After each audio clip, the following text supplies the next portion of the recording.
What's up, everybody? It's your boy JT. And Nene. Let's get into the episode. Welcome to the Pill Talking Podcast. It's your boy JT. And Nene. And we are back for another episode. How are you doing? I'm doing good. How do you feel that you just had your 30-year-old checkup? You know your numbers. Girl, I feel great. I feel ready for 30 more years.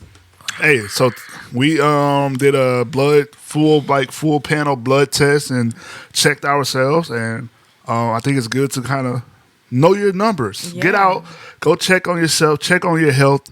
Health is wealth, and it's very important to stay healthy during the season. So just want to encourage everybody, eat right, work out, take your vitamins. We're getting into flu season, so you know how that is. COVID. Yeah, so just be prepared.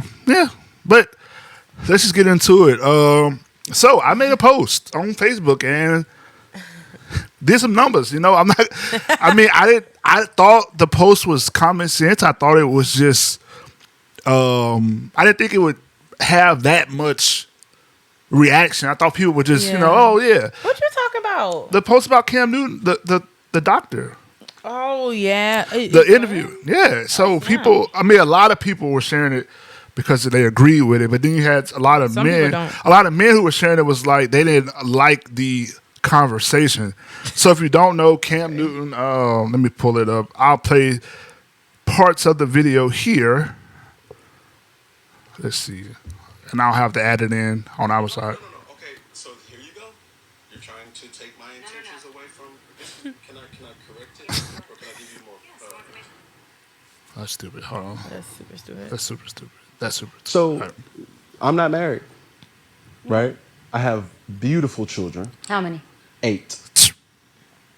I thought I didn't do my research. I thought it was 4, but 8, okay. No, baby. Cool. It's By how 8. many women? 3. And this is the kicker. I want more. Okay. Now, By Okay. multiple women? What's the intent? I You're just saying, want or God by to your bring wife? them. I just want God to bring them. Oh, okay. And you have, so you just Because my point is this. She knows she got to say something. My desire to get married is lower than my fear of divorce. All right, let's just stop there. Y'all can go watch the whole interview with Cam Newton and Dr. Cheyenne. Yeah. I think it brought out a lot of different conversations that are worth having. 100%. My point was that any man who is intentionally having kids with somebody they know they don't want to be with long term or cannot commit to is creating a broken home. I'm not talking about a relationship that went sour or a marriage that went sour. I'm talking about a man who is saying, hey, I already got 8 kids by 3 different women and I want more, but I'm not going to marry any of them. That's crazy. To me, that is a wild thing because it's like a lot of people feel that as long as you send money, you are taking care of your kids. Yeah, and that was my only argument. It's not that you can't be a father in the household. I mean, you can't be a great father outside the household because we know things do happen in life. Mm-hmm. Is it ideal? No. Most people who are co-parenting will say, if I could do it again, I wouldn't do this, and this. Yeah. It's not that they regret the child or the situation, but they do see that, dang, I couldn't be there for that. Or, he woke up sick, I wasn't there, or whatever it is. So what Dr. Cheyenne was trying to explain to Cam Newton and to everybody listening is, hey, you are creating broken homes, and broken homes are not ideal. Mm-hmm. Is that saying that just because you're at home, it's a 2-parent household that is automatically good? No, it's not saying that. No, we're not. Talking about his situation right we now. are literally talking about situations where people, and it can be Cam Newton or it can be your local guy, high school dropout who got multiple baby mamas all over. Yeah. That is not ideal. Yep. And I don't even understand why people were trying to justify it because they're like, oh, it's Cam Newton. You don't understand. I don't care how much money you have. You cannot be in the same place at the same time. You can't physically be in the same place. Your money can. Yeah, you can cannot. you can buy your baby mama a house. You can put them in private school. You can do all that. But I guarantee all them kids would say, hey, I want my daddy here for this. Yep. Especially if you got like boys and they going through stuff or they can't talk to mom, or even girls, they going through stuff, they just want the dad's presence there. Your presence is invaluable as a father. Absolutely. And that's that's what I try to tell people. That's why I was super intentional of not having kids until I was in a committed relationship, because I know how important being there is. Yeah. My situation, my mom and dad were never together, but my dad was there a lot, and it's still stuff I look back and I was like, dang, he wasn't there for that. You know, he wasn't there for certain stuff, and it's not like to knock him. It's just to say, if he would have been in a household, Yeah. I know it'd have been different. Yeah, I agree with that.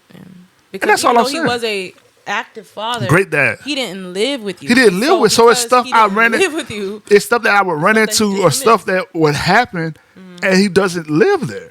Yeah, and that's all the woman was saying. You could be a good daddy, but you don't live in the household with your children. So that, so I mean, 9 times out of 10, you missing something. You know, it's like it's not ever gonna be a full. You're gonna be to everything, and that's the point. Right, and it's a lot, and other stuff. and the reason also I You think won't that make it to everything. supports our what we're saying is we see celebrity kids grow up and they discuss what they went through. Like we see kids, let's just since we're on football players or athletes, and we see athletes' kids grow up and be like, yeah, you know, we had everything we wanted, but dad wasn't there. Yeah. Or even let's just think like, let's get off of our culture because they try to make it about. Let's look at Tom Brady. Yep. Tom Brady's Giselle was like, hey, it's football or your family. He chose football because I don't care if you could be Tom Brady, the greatest quarterback of all time. Your kids want you to be dad. Daddy. Your wife wants to be husband. And that is what all she was trying to say is that what you're doing, you only can do with a certain type of woman. Because a lot of your high value women, as she was saying, will not tolerate or be with somebody who just want to put a baby in them and leave. No. There is a subgroup of women who are okay with that. Yep, it is. And that's what she was saying. She wasn't trying to say like he is, you know, an abuser or he's manipulative. No, because he's telling you, he's telling you straightforward. We're not getting married. I don't want. You go, hey, I'm gonna give you money. You gonna be taken care of. The kid gonna be, but I don't want to be in a committed relationship. And then some women is like, okay, yeah, and it's just no. So for me, I know I did a lot, but like, how do you feel about the whole conversation from the woman's side? Yeah, like, I 100% agree with that woman, Dr. Bryant. She, I feel like it takes some self-searching on the men's side to actually understand where she came from. Like, take your emotions out of it, take yourself out of it, and just be practical. What she said was super practical. It wasn't like she was saying something out of emotions or anything. It was just exactly what it is. If you're not in the home, you're gonna miss things. And then people were like, oh yeah, but there are fathers that are in the home and they miss things too. Yeah, but like missing work, that's where you have to set your priorities. But when you're just not in the home because you have 50 billion other kids, that's a problem. Right. You know what I'm saying? Like, it's not, oh, I had to work today, dad had to work today, or mom had to work today. No, it's like I got multiple houses that need me at the same time, and I'm gonna be there. And there will never be a day where they're all in their own homes and they're with their moms, and he's there too.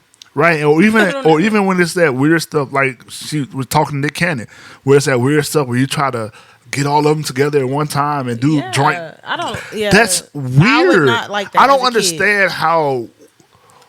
This is something I never could understand. How people would say, "Hey, I can't do titles. I can't do commitment, but we can have a child."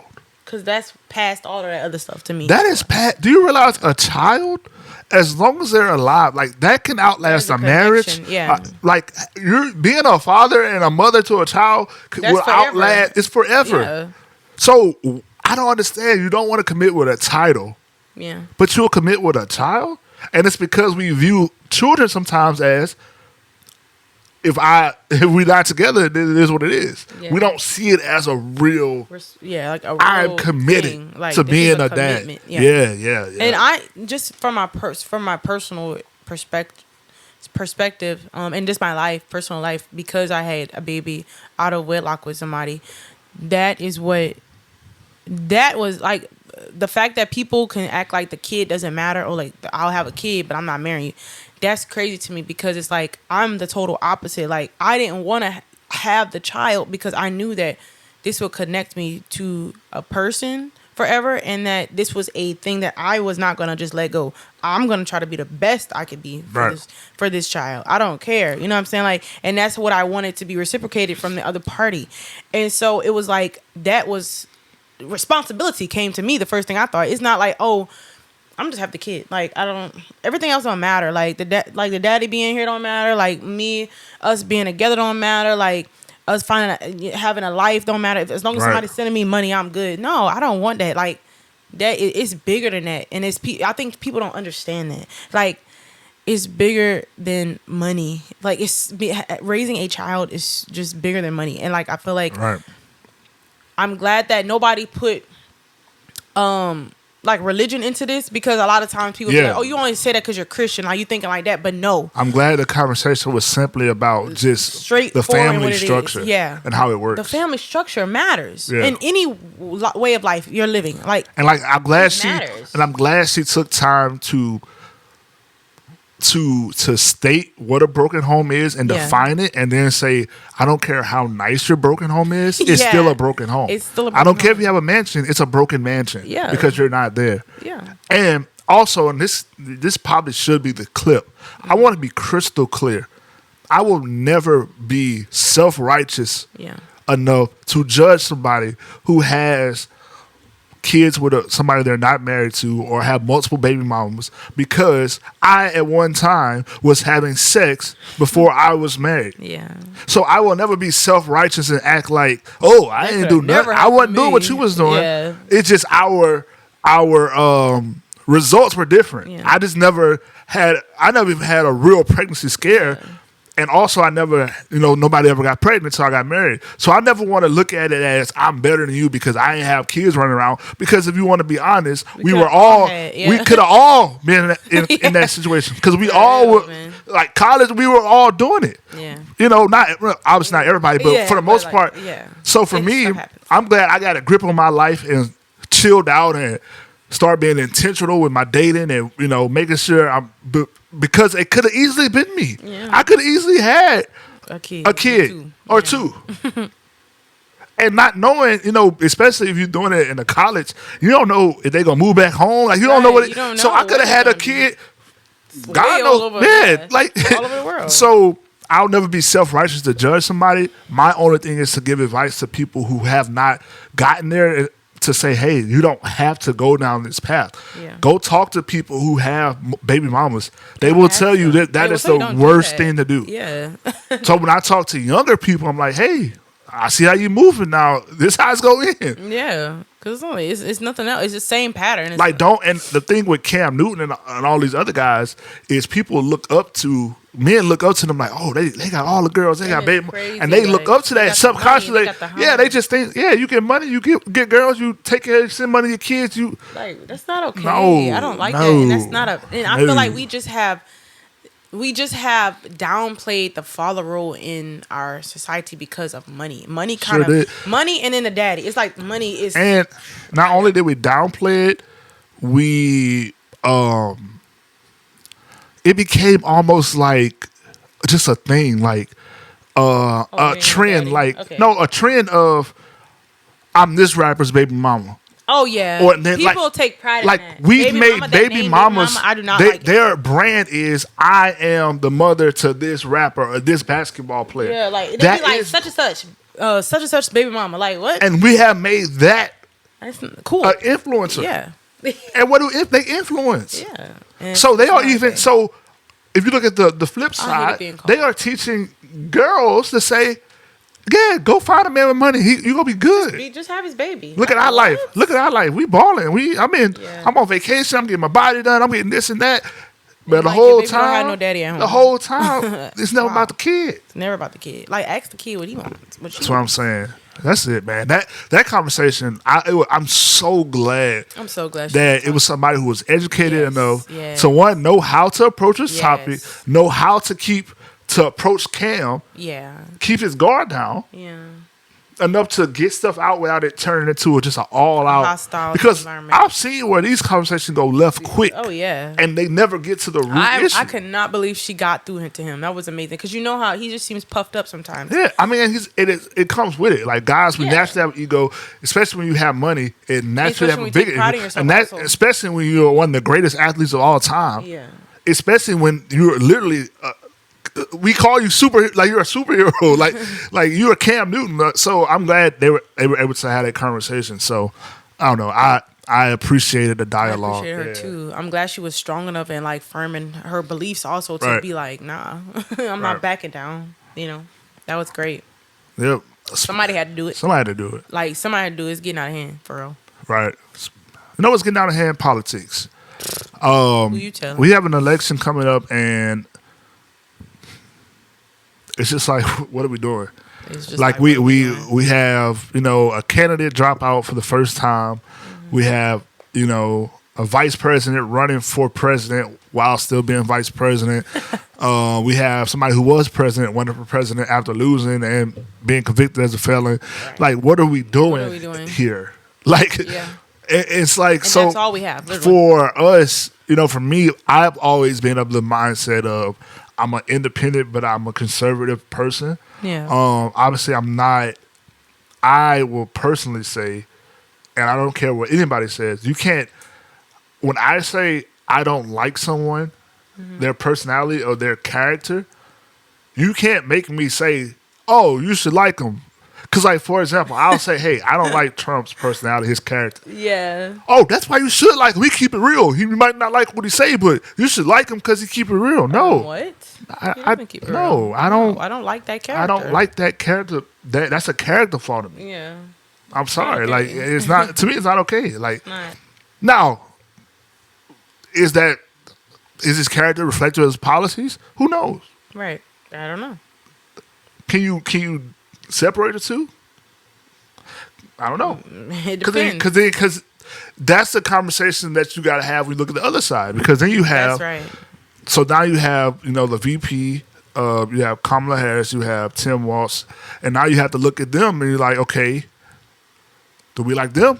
Right. Can we trust them? Right. And do we trust their policies? Right. And we just kind of at this, it's a lot of people that's kind of in this like, It's just yeah, it's just like you just in It's limbo. like- You basically in limbo waiting for Yeah, somebody you're to supposed to say pop up. something Yeah. that you're like, okay, I can get behind Yeah, that cause. yeah. Like for me, I've always been a fan of RFK. So when RFK is like, you know what, I'm gonna drop out, support Trump, and he says I'm doing this because Donald Trump's gonna give me the space to attack I Big need to Pharma. Yeah. Now you're like, okay, is that a cause that's worthy to vote for? right.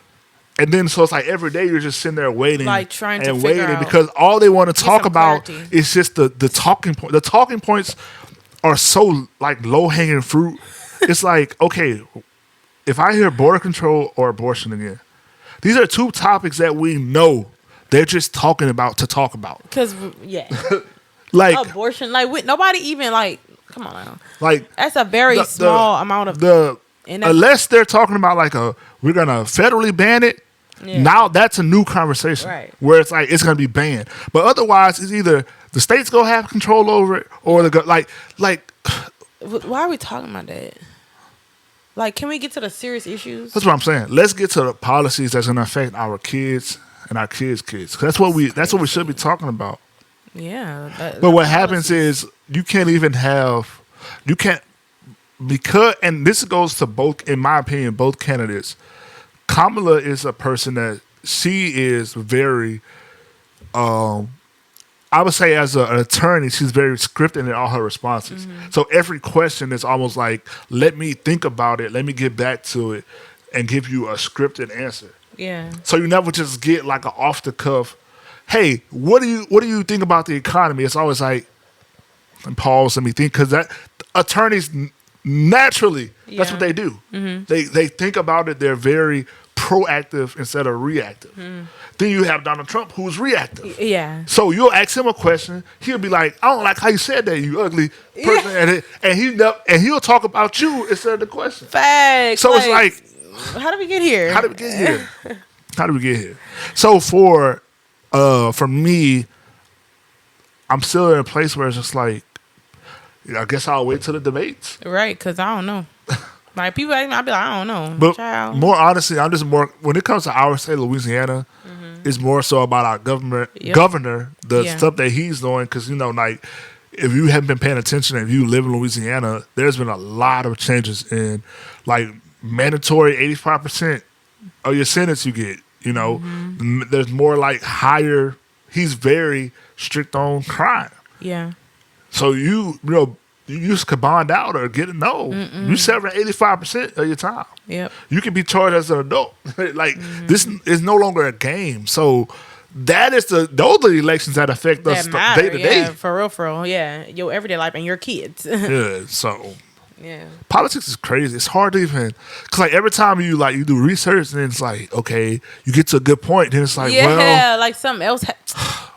Like you'll read, like I was, what is like, going on? So I was reading some of Kamala's tax plans, and like how she wanted to tax on the unrealized gains and stuff. So basically, if you have, at first I thought it was for everybody, but apparently, if you have $100 million in investments and you haven't paid 25% of taxes, they'll tax you on that unrealized gain that you can get from those investments.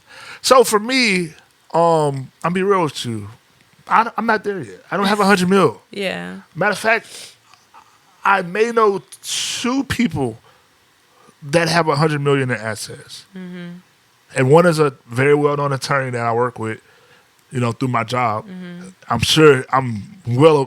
pretty sure he's definitely probably 100 million in assets. Yeah. Then I know one of the owners, he owns a, Lafayette Airport. They have chartered jets and stuff. So I'm pretty sure he has 100 million in investments.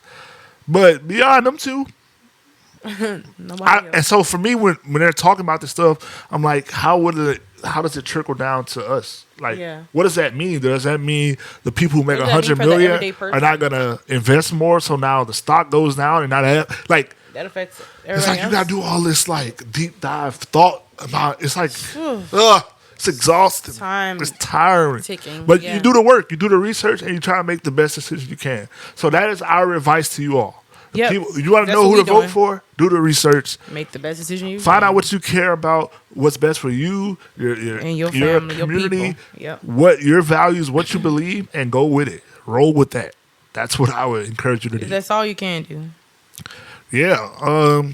Finally, let's just end here. I'm excited. So me and Dom, it's crazy. We're working on. I'm one of the arrangers / producers of a project. Dom is helping out with on background for. You're about to record for a play. Yep. Then we have our original music we're working on. So it's just crazy. Like life is, man, it's crazy how life just happens. Like what you're supposed to do and it just happens. Yeah. It just happens. It's crazy. It's crazy, man.